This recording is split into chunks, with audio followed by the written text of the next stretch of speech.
हमारे शरीर में एक सिस्टम है जिसे हम कहते हैं इम्यून सिस्टम। इम्यून सिस्टम हमारे शरीर को शरीर के बाहर से आने वाले बैक्टीरिया, वायरस और दूसरे पैथोजन से बचाने के लिए बनी गई है। बट क्या होगा अगर यही इम्यून सिस्टम हमें ही नुकसान करने लगे? नमस्कार, मैं हूं डॉक्टर सुशांत शिंदे और रोमेटोलॉजी इंडिया से हमारी कोशिश है कि आप तक रोमेटोलॉजी, ऑटो इम्यून बीमारियां, रोमेटिज्म, इसके बारे में सही जानकारी पहुंचे ताकि आप और आपके परिवार में अगर किसी को ये तकलीफ है तो वो सही ट्रीटमेंट ले पाए। अगर आपको या किसी को ऐसी तकलीफ है तो ज़रूर इस चैनल को सब्सक्राइब करें।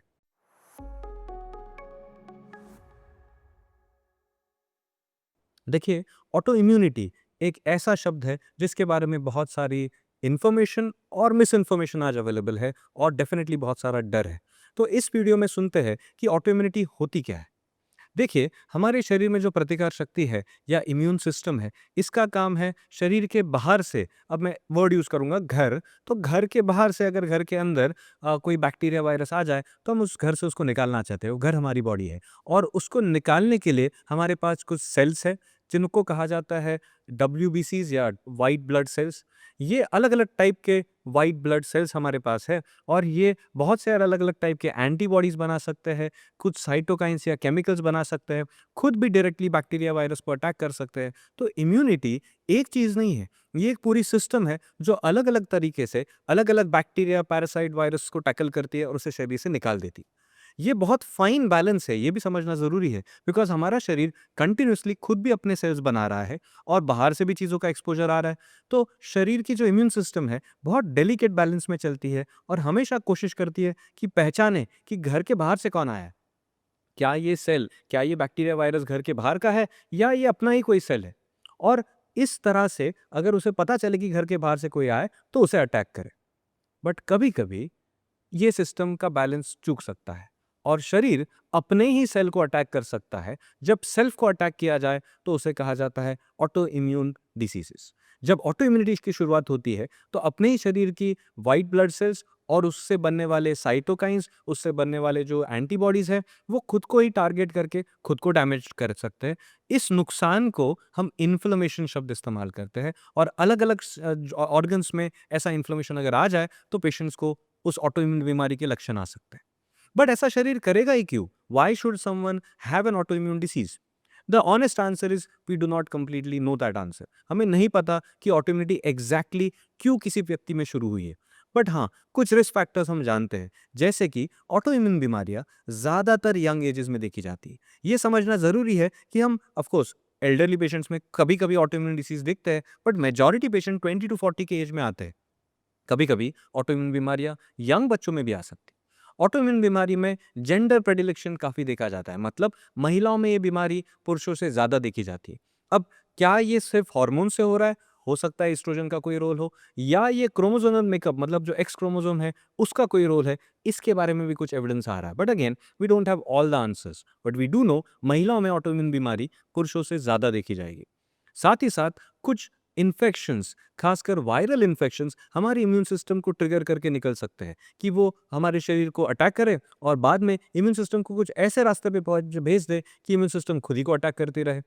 एक इंपॉर्टेंट मैकेनिज्म जो हम समझते हैं, टेक्निकल नाम लेने वाला हूं, उसे कहा जाता है मॉलिक्यूलर मिमिक्री। मॉलिक्यूलर मिमिक्री का मतलब है कि कभी कभी बैक्टीरिया अपने शरीर में अटैक करता है, हमारी इम्यून सिस्टम उस बैक्टीरिया को अटैक करने जाती है, बट उस बैक्टीरिया की जो बनावट है, उसकी जो सेल की रचना है, जो उसकी बनावट है, वो हमारे ही सेल जैसे दिखता है और इसलिए जब बैक्टीरिया खत्म हो जाता है, इम्यून सिस्टम कंफ्यूज हो जाती है और खुद को ही अटैक करना शुरू करती है। इसे कहते हैं मॉलिक्यूलर मिमिक्री। मतलब ये बैक्टीरिया हमारे सेल को मिमिक कर रहा है, हमारे सेल जैसा दिख रहा है और इसलिए हम कंफ्यूज हो रहे हैं। ऐसे और भी मैकेनिज्म्स हो सकते हैं और साइंस आज भी उन्हें ढूंढने की कोशिश कर रहा है।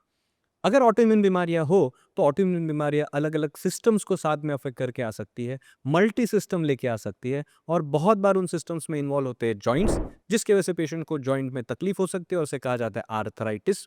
बट और ऑर्गन्स भी इन्वॉल्व हो सकते हैं ऑटोइम्यूनिटी में, जैसे कि आंखें सूख जाना, आंखों में लालपन आना, जिसे यूवीआइटिस कहा जाता है। कभी-कभी लंग में इन्वॉल्वमेंट हो सकती है ऑटोइम्यून बीमारी से, जिससे इंटरस्टिशियल लंग डिसीज हो सकता है। कभी-कभी किडनी में तकलीफ हो सकती है, जिससे नेफ्राइटिस हो सकता है और कभी-कभी स्किन में हो सकती है, जिसकी वजह से डर्मेटाइटिस हो सकता है।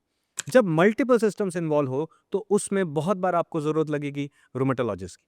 रूमेटोलॉजिस्ट जो बीमारियां देखते हैं मैं कुछ नाम लेने वाला हूं, जैसे कि rheumatoid arthritis, CTDs connective tissue diseases, SLE systemic lupus erythematosus, systemic sclerosis, psoriasis psoriatic arthritis, ankylosing spondylitis और ऐसी बहुत सारी बीमारियां ऑटो इम्यून डिसऑर्डर्स हैं।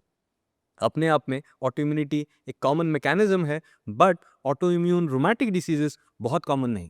बट यस, जिन्हें ये हो रही है ये सीरियस बीमारियां हैं और उनके डॉक्टर होंगे रोमेटोलॉजिस्ट। तो क्या सारे ऑटो इम्यूनिटी सिर्फ रोमेटोलॉजिस्ट देखते हैं? Not true. Well, there are other auto immune disorders. For example, एक कॉमन एग्जाम्पल आपने सुना होगा, थायराइड की बीमारियां, ये भी ऑटो इम्यून डिसीज हो सकती। बहुत बार उसमें आपको रोमेटोलॉजिस्ट की नहीं, एंडोक्रिनोलॉजिस्ट जो थायराइड के डॉक्टर है उनकी जरूरत पड़ती। उसी तरह कभी कभी न्यूरोलॉजी में ऑटो इम्यून बीमारी आ सकती है, स्किन में भी आ सकती है, और ऑटो इम्यूनिटी हर ऑर्गन स्पेसिफिक डॉक्टर्स भी देख सकते हैं। बट जब मल्टीपल ऑर्गन्स इन्वॉल्व होने लगे या आर्थराइटिस आने लगे, ऐसे वक्त आपको रोमेटोलॉजिस्ट की जरूरत पड़ सकती है। क्या ऑटो इम्यूनिटी डायग्नोज की जा सकती है? वेल, ऑटो इम्यूनिटी के कुछ फीचर्स डायग्नोज किए जा सकते हैं, जैसे कि इन्फ्लेमेशन अगर हो रहा है तो ईएसआर सीआरपी बढ़ा हुआ है, एंटीबॉडीज अगर बन रहे हैं तो एंटीबॉडी जैसे कि rheumatoid factor, anti CCP, ANA anti nuclear antibody and others can be a marker of auto immune process. साथ ही साथ ऑर्गन स्पेसिफिक डैमेज भी ढूंढना पड़ता है, जैसे कि अगर जॉइंट में इन्वॉल्वमेंट है तो एक्सरे या एमआरआई, किडनी में इन्वॉल्वमेंट है तो blood and urine reports and sometimes sonography, so on and so fourth. ये सारा काम बहुत बार आपको रोमेटोलॉजिस्ट करके देंगे और पता करेंगे कि ऑटो इम्यूनिटी कितने एक्सटेंट तक डैमेज कर रही है। क्या हम इसे रोक सकते हैं? The answer is yes. But क्या हम इसके साथ शब्द क्योर यूज कर सकते हैं? The answer as of today is no.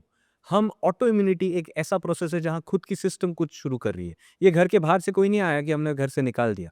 Infection अगर हो तो हम क्योर कर सकते हैं, जैसे कि टीबी टीबी को क्योर है, बैक्टीरियल निमोनिया को क्योर है।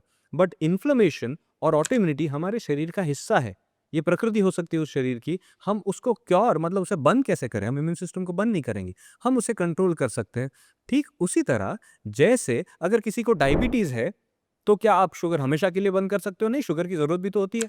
तो जैसे डायबिटीज को बहुत अच्छी ट्रीटमेंट्स अवेलेबल है, जैसे हार्ट हार्ट की बीमारियों को अच्छी ट्रीटमेंट्स अवेलेबल है, वैसे ही बहुत सारी ऑटोइम्यून बीमारियों के लिए अच्छी ट्रीटमेंट अवेलेबल है। But here comes the catch, time बहुत ज़रूरी है।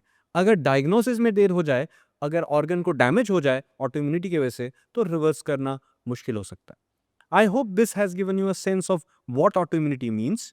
There are of course going to be many more questions which you can write in the chat box, in the comment section. आप लिख के भेजिए कि आपके क्या सवाल है. I would love to answer them. But don't lose hope if someone has diagnosed an autoimmune disease. There are treatment options available, and उन treatments को अगर organ specific involvement हो तो आपके डॉक्टर ट्रीट करे, organ वाले, या फिर रोमेटोलॉजिस्ट ट्रीट करे, depending on what is the extent of disease. ये complex topic है, but I hope that helps you. I hope you will find a lot of relevant topics in this channel. If you have not gone through it, please go through it. धन्यवाद, नमस्कार, जय हिंद।